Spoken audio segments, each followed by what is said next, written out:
Hello everyone. अब हम start करते हैं एक्सरसाइज 5.1। तो उसका फर्स्ट क्वेश्चन है which of the following statements are true and which are false, give reasons for your answers. The first question is only one line can pass through a single point. See a single point, तो अगर कोई भी single point हमारे पास है, जैसे कि ये वाला पॉइंट है, ठीक है, तो उनमें से कितनी लाइंस पास हो सकती है? यहाँ से एक, यहाँ से एक, यहाँ से एक। तो we can say that infinite number of lines can pass through single point. एक ही लाइन नहीं पास होती, कितनी पास हो सकती है? इनफाइनाइट। तो हम क्या लिखेंगे? False. Infinite lines can pass through a single point, right? Infinite lines can pass through it. Second जो है हमारा स्टेटमेंट, वो है कि there are an infinite number of lines which passes through two distinct points. अगर हमारे पास दो distinct points है तो बोल रहे हैं कि उनसे इनफाइनाइट नंबर्स ऑफ लाइन पास हो सकती है। इन दोनों में से कितनी लाइन्स पास हो सकती है? हम लोगों ने पढ़ा था, यस, मैक्सिमम वन, उससे ज़्यादा लाइन्स पास नहीं हो सकती है। वो हमने कहाँ पे पढ़ा था? Yes, exam 1। क्या लिखेंगे हम? False, only one line can pass through it. We can also write exam 5.1, उसमें क्या लिखा था कि only one line can pass through two distinct points. Third point है हमारा A terminated line can be produced infinitely on both the sides. Yes, ये हमने already पढ़ा है कि कोई भी एक टर्मिनेटेड लाइन है, जैसे कि इधर पे स्टॉप हो रही है, तो वो आगे और इन्फाइनाइटली बोथ साइड्स पे उसको हम एक्सटेंड कर सकते हैं। तो that is true. Okay, a terminated line can be extended infinitely on both the sides. किससे है वो? Bye postulate 2। सेकेंड पोस्टुलेट में हम लोगों ने पढ़ा था कि वो बोथ साइड्स हम उसको एक्सटेंड कर सकते हैं। फोर्थ क्वेश्चन है if two circles are equal then their radii are equal. See, if I'm drawing two circles, suppose I'm drawing two circles, अगर ये दोनों सर्कल्स हम बोले कि ये इक्वल है, अगर ये सर्कल्स इक्वल होंगे तो उनके रेडियस भी कैसे होंगे? ऑब्वियसली इक्वल ही होंगे ना। तो हम क्या लिखेंगे? Yes, true. If two circles are equal then their radius will also be equal. Now तो यहाँ पे जैसे कि हम देख सकते हैं कि ये दोनों सर्कल इक्वल है। अगर ये दोनों इक्वल है, राइट, तो अगर मैं इसके ऊपर ऐसे सुपर इम्पोज करूँगी तो ये इसका ऊपर सुपर इम्पोज हो गया, तो इसका मतलब इन दोनों का रेडियस इक्वल था। तो ये अगर ये पूरा सर्कल ही इक्वल है तो उनका मतलब क्या हुआ? उनका रेडियस भी इक्वल हो गया, क्योंकि वो उसके साथ सुपर इम्पोज हो रहा है, तो उसका सेंटर भी इक्वल रहेगा। और मतलब सेंटर अलग पोजीशन पे है, पर अगर आप सुपर इम्पोज करोगे तो वो क्या हो जाएगा? इक्वल। क्वेश्चन नंबर 5 है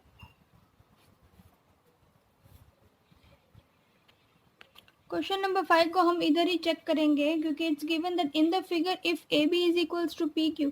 सी here A B and P Q are two lines. It's given that ये दोनों इक्वल है and P Q is equals to X Y. यहाँ पे पी क्यू और एक्स वाई भी दिए हुए हैं कि ए बी और पी क्यू इक्वल है and P Q and X Y भी इक्वल है, तो then A B is equals to X Y.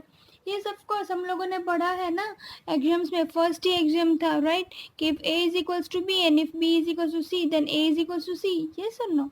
तो if two things are equal to the same thing, ये वाला, ये दोनों इसी से इक्वल है, then they are equals to one another. It means this exam is true.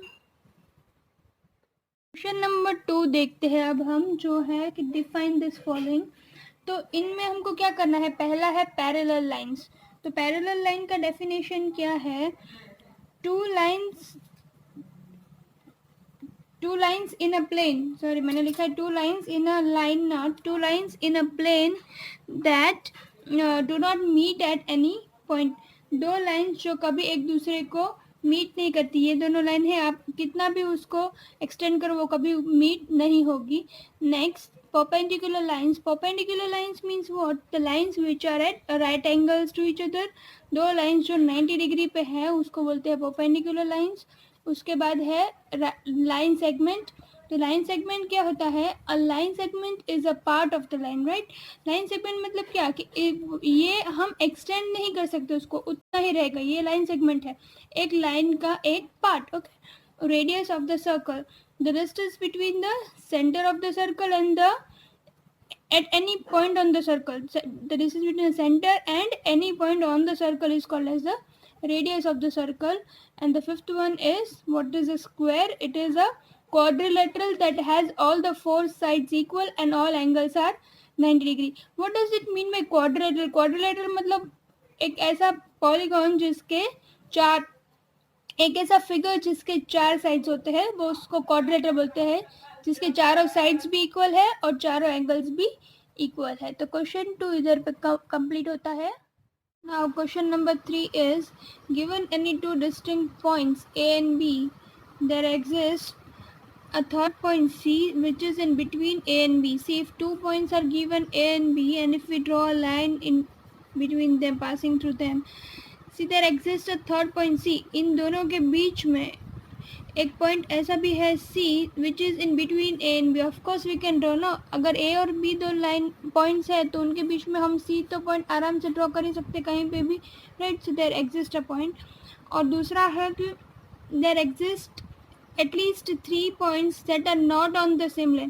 हम ऐसे 3 पॉइंट्स ड्रॉ कर सकते हैं कि जो एक लाइन पे नहीं है। जैसे कि अगर हम इन दोनों से पास होती हुई एक लाइन बनाए तो ये इससे पास नहीं होगी, अगर इन दोनों से बनाए थे तो ऐसे 3 पॉइंट्स, राइट, ऐसे डिस्टिंक्ट 3 अलग अलग पॉइंट्स बना सकते हैं कि जो तीनों एक लाइन में ना आते हो, राइट? तो दैट इज़ ऑल्सो पॉसिबल। तो क्वेश्चन क्या है हमारा कि ये जो पॉस्टुलेट्स है, do these postulates contain any undefined terms? Undefined terms का मतलब क्या कि ऐसे वर्ड्स जैसे कि लाइन, पॉइंट है ना, यहाँ पे है पॉइंट्स, यहाँ पे है लाइन, तो yes we can write the first part is yes it contains undefined terms. क्या लिखेंगे? Yes it contains undefined terms. Okay, उसके बाद next question is, are this postulates consistent? Consistence का मतलब क्या कि क्या ये दोनों सही है उसके हिसाब से, लाइक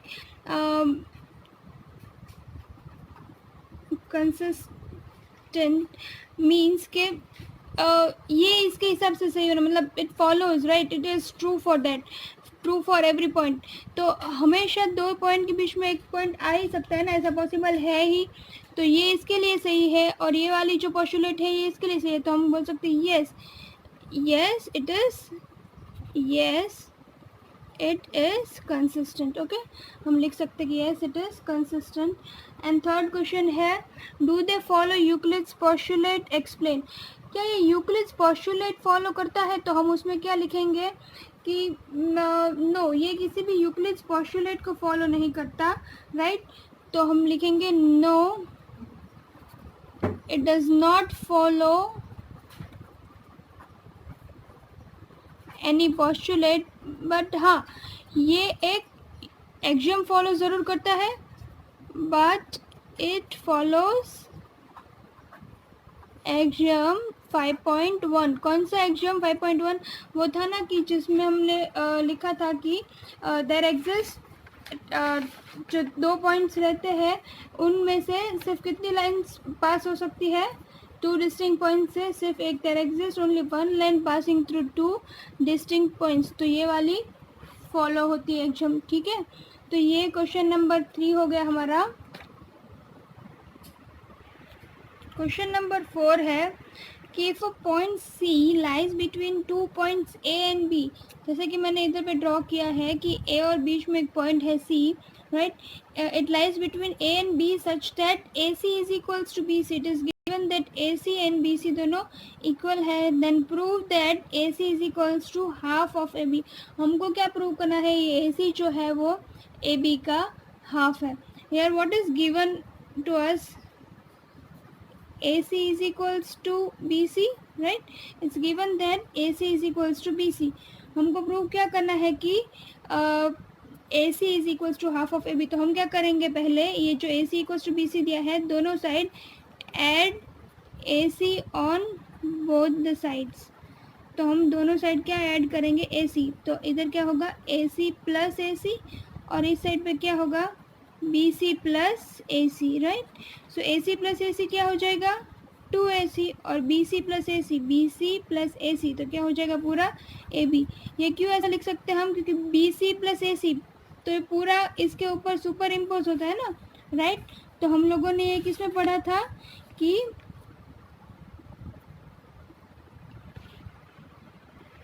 एग्जाम 4 में हमने पढ़ा था कि things which coincide with one another are equals to one another, right. तो इधर ब्रैकेट में हम लिखेंगे क्योंकि ये एग्जाम 4 में हमने पढ़ा था। तो इधर क्या आ गया, 2AC equals to AB। So now AC क्या होगा, ये 2 जो है वो इधर नीचे आ जाएगा, तो ये क्या हो जाएगा, हाफ ऑफ AB। तो हमको क्या प्रूव करना था कि AC is equals to half of AB, okay. Question number 5 देखते हैं हम। क्या है क्वेश्चन हमारा कि in question number 4 point C is called as the mid point of line segment A B. हमारा जो क्वेश्चन नंबर 4 था उसमें क्या बोला था कि सी जो है वो इसका मिड पॉइंट है, राइट।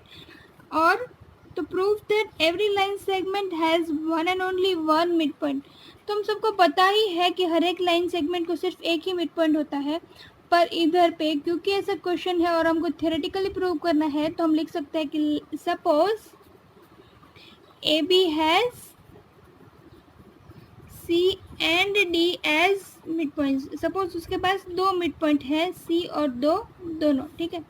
तो C और D दोनों, तो पहले क्या होगा, if C is a mid point, अगर C मिड पॉइंट हुआ तो क्या, अगर C मिड पॉइंट है AB का तो क्या लिखेंगे हम, AC जो होगा is equals to half of AB होगा।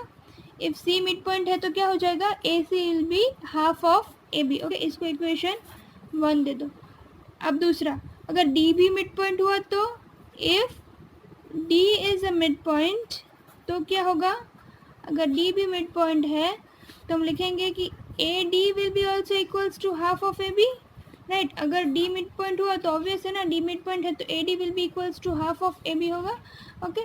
तो नाउ फ्रॉम 1 and 2 अब देखिए AC is equals to half of AB और AD भी हाफ ऑफ AB, तो things which are equals to the same thing are equals to one another, मतलब ये दोनों एक दूसरे से सेम है तो ये दोनों अपने आप में इक्वल होंगे, राइट। तो इसलिए हम फ्रॉम इक्वेशन 1 and 2 क्या हम बोल सकते हैं कि AC is equals to AD, right. तो हम क्या लिखेंगे, from 1 and 2 AC is equals to AD।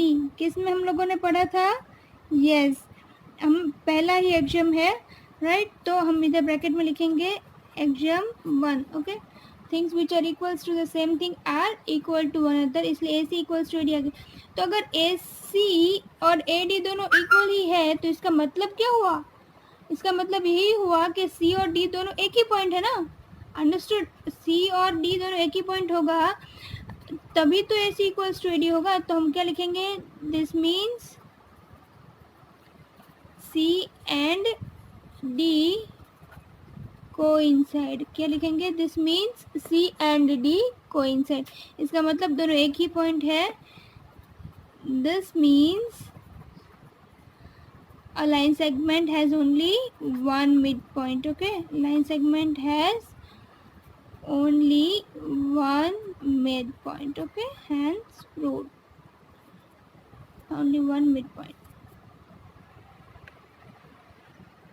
Question number 6 देखते हैं। क्वेश्चन नंबर 6 में ये फिगर हमको दिया हुआ है और उसमें से हमको क्या प्रूव करना है, इन the figure AC is equals to BD, what is given, AC is equals to BD is given, then prove that AB is equals to CD। Very easy, AC is equals to BD ऐसा हमको दिया हुआ है। तो हम देख सकते हैं कि AC और BD में क्या कॉमन है, BC। तो हम क्या लिखेंगे, subtract BC from both sides, right. तो क्या हो जाएगा, AC माइनस BC, AC में से BC से निकाला और इस साइड पे भी BD माइनस BC। तो AC में से BC निकाल दिया तो कितना बच गया, AB। तो this side it will be AB and this side also BD में से हम लोगों ने BC निकाल दिया तो how much is remaining, CD।